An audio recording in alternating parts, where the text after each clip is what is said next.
You're recording? Perfect. You better be a nice teacher. I am a nice teacher. You're going to love this. It's really fun. Okay. All right, so what we're going to talk about is, thank you so much. I know that Susie's coming. She's recording it.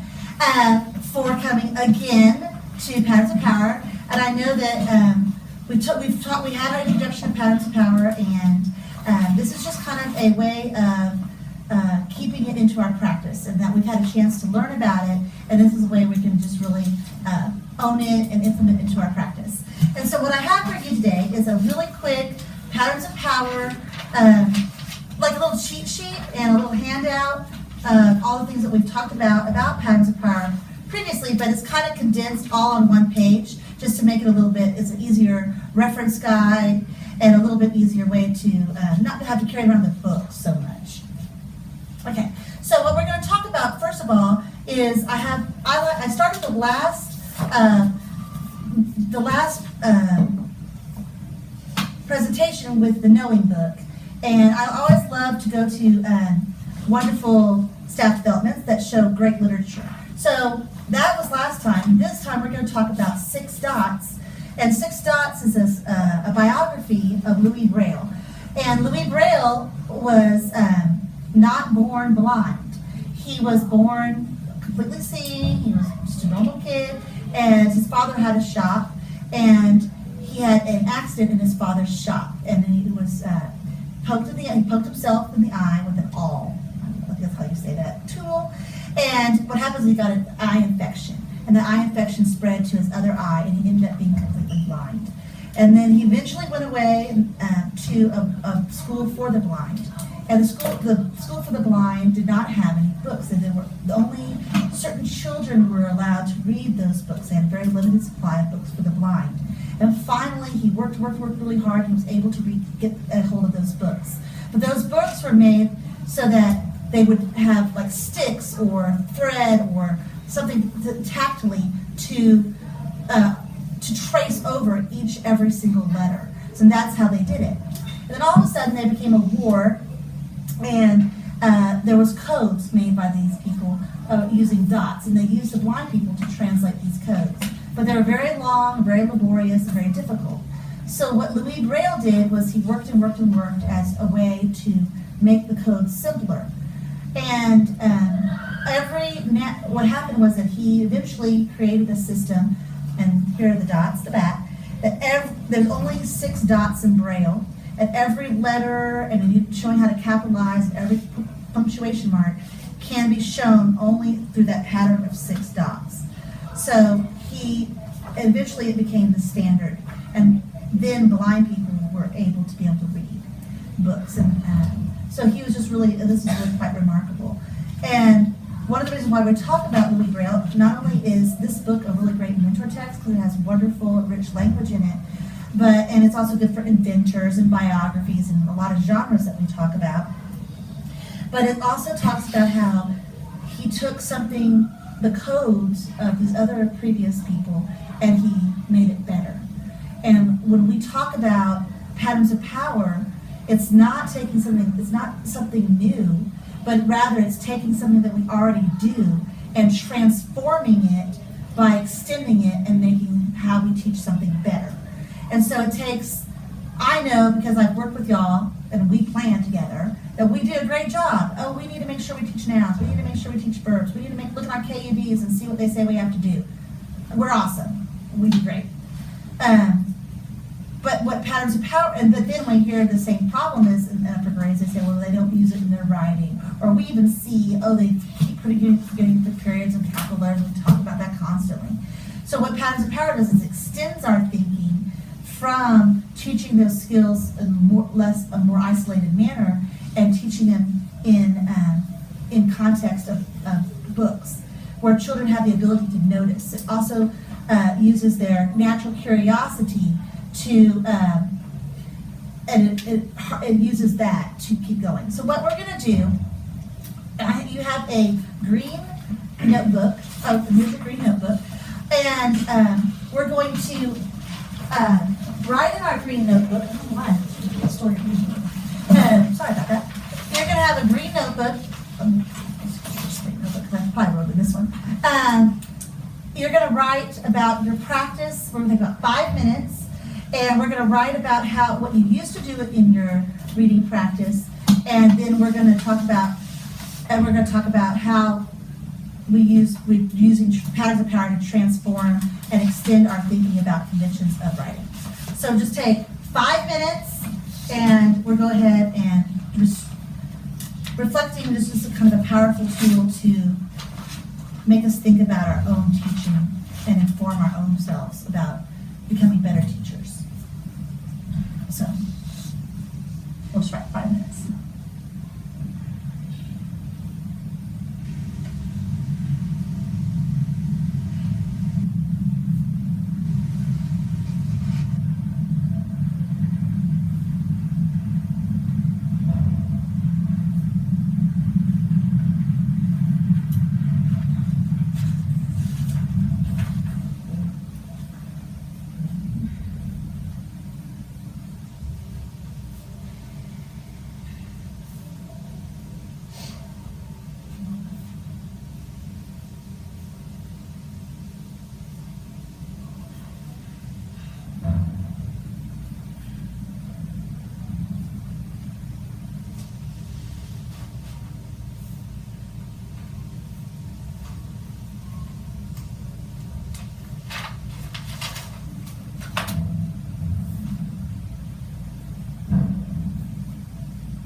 stop right there.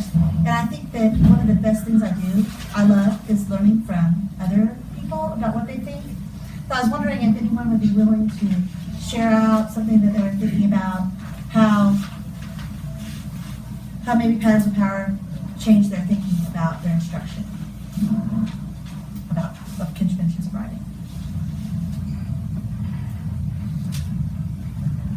Well, in the past, I've used DOL to teach grammar, and teaching it through them incorrectly to correctly do something it does not transfer in their writing. But teaching through mentor text with rich texts and examples that you're looking for in their writing, they have examples and can see it firsthand. I think that's one of the powerful things about it, is another way of using mentor text effectively. And it really, there's not one more thing you have to do, because you're already using mentor text, so it's just not one more thing you have to go get. Anybody else? So anyone else want to share? Well, to piggyback off of Susie, I mean, I'm pretty sure we've all have used, DOL to teach, writing and grammar. But in doing so, we've always focused more so on the vocabulary within, this is the compound sentence, what does a run-on sentence look like? This is your subject and predicate, noun, pronouns, et cetera, et cetera. And after, reading some of this book, Jeff Anderson feels that we shouldn't get stuck too much on focusing on the vocabulary within, whereas we should focus more on transforming the conventions of what and how readers and writers should do. And I think, myself, to be honest, I've been doing this for years, and to be honest, I don't even think I really have ever really truly used too much text to, connect the convention to author's purpose, So I think it just, reading that book, I think it's just putting it more into perspective as, you've been doing it, but here's a different way of doing it. And this different way makes a little more sense, and I think it's going to make teaching your writing and your reading connecting. I think it's to be honest making it more fun for them and easier for us. Anyway. Yeah, what's better? Something better, more fun for them and easier for us. That sounds like a great plan. And I think you're exactly right. I'm in the same boat as you are. Been teaching a lot of years. You taught nouns, and then you're like, well, why don't you know what a noun is? Well, it's right there in front of you. Every book has grammar. Every book has an opportunity to teach some convention of writing in it. So why wasn't I making that connection to that? And then one of the wonderful things is in there, invitations to notice, and it's always, do you notice this? Or how do you compare this, and do you notice that? So that natural curiosity that children have gets almost exploited. And so then they start to notice, like, we do this so much, like, with other concepts of, well, did you notice that we did that in social studies, we did that in science? Well, why weren't we doing it about grammar? So it just kind of takes something to what we were already doing and just takes it to another level. So I think you're exactly right. So I agree. I think we bombard them with all these words, when we're teaching grammar. And okay, look up there. We've got prepositions. Look, we've got adjectives, and then they're all like, looking everywhere, and they're confused. I think this is a more practical way. I think and they say, okay, well then when you talk about prepositions, you talk about whatever, they only notice there. Then all of a sudden, I remember like playing slug bug when you're a kid. You never see, those kind of cars until you're playing slug bug, and boy howdy, all of a sudden you get either punched in the arm because you don't notice it, or you're punching someone a whole lot because you do notice it. It's kind of like once you start activating the reticulum of your brain, you start seeing it all over, and then you start using it. So I think it's kind of works on activating your brain to see it all the time, and then when you see it, you do it. So I think that's wonderful. So one of the other things that we want to talk about real quickly, because I know we're running out of time, is I know that next week, not only do I want to implement it to our overall general practice, but I wanted to have us have opportunity to specifically apply this to something that we're immediately doing. So I know that we planned yesterday, we planned a little bit today, and one of the things we talked about was we're gonna be hitting quotation marks. And so I just wanted to point it out that in our Patterns of Power book that we all have a copy of in our classrooms, because we're a Title I school and they gave us these wonderful copies, is that on page, and you might want to write it down in your book, 225 it's called Nerdy Talk quotation marks. And it already has a focus phrase for us. I use quotation marks to show people talking. And it also goes through all the noticings that are on your little cheat sheet, all your invitations, invitation to notice, invitation to compare and contrast, invitation to celebrate, all that is already there for you. Now, as Jeff Anderson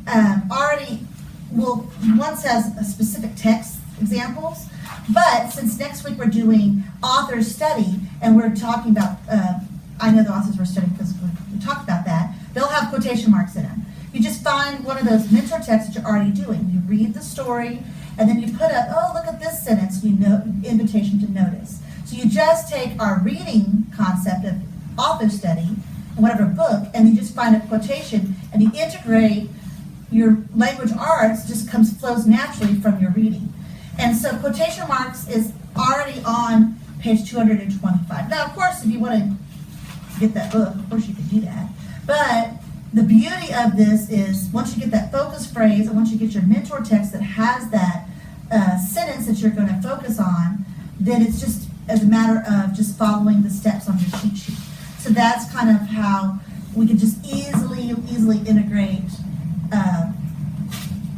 Patterns of Power and starting with that. So I'm kind of very excited to look at and try it out.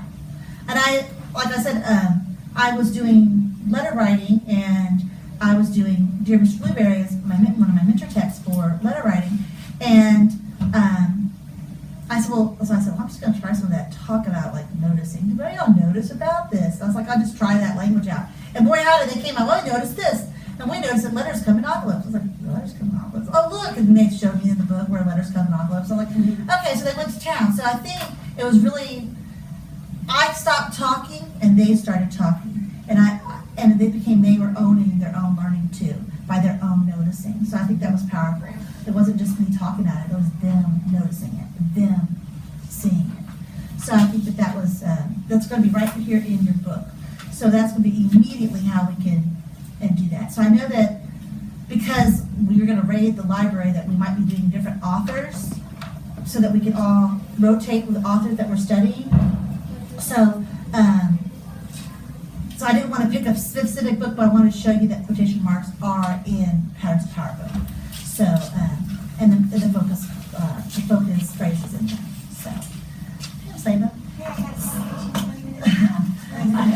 Sure. It's about Patterns of Power. We're almost at the end, but I will tell you everything all about it. Okay, cool. Because I love it. So, so I look forward to. I know our time is up. I know you have to go. So, we're going to just stop there, and I look forward to hearing what y'all come up with.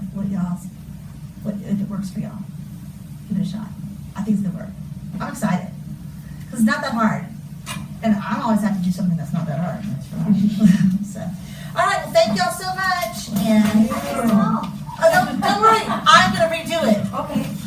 I'll do it. I love this. I love it. Don't worry. I'll talk about it all day long. I love it. So we're gonna stop. They're gonna stop the